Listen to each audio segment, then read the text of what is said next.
Зоран Милески Кичевскиот, првиот осуден во случајот рекет, на 26 октомври треба да се јави во КПД Струга, каде ќе издржува затворската казна.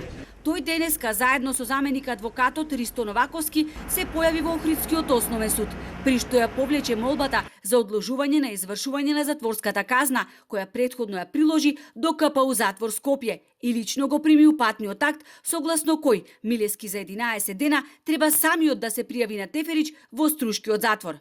Бидејќи Кичевскиот не е повратник на кривично дело, робијата ќе ја помине во КПД Струга. Тоа е затвор од отворен вид, каде лежат лица осудени на казна затвор од 3 години.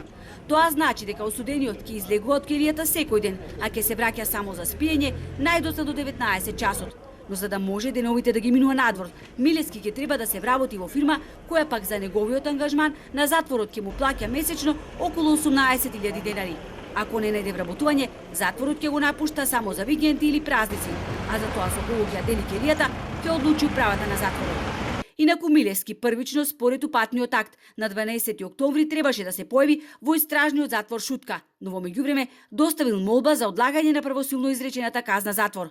Тој го известил судот дека по приемот на упатниот акт ја променил адресата на живење од Скопје во Охрид. Од тука, согласно одредбите од Законот за извршување санкции, надлежен за понатамошно постапување по предметот е Основниот суд Охрид. Правни експерти за Алфа вела дека ова е очекуван потек со оглед на тоа што Милески има луксузен апартман во Охрид, каде ги минувал последните месеци, а терал бизнис и во угостителството. Згора на тоа, условите во затворот во Шутка и оние во Струшкиот се неспоредливи.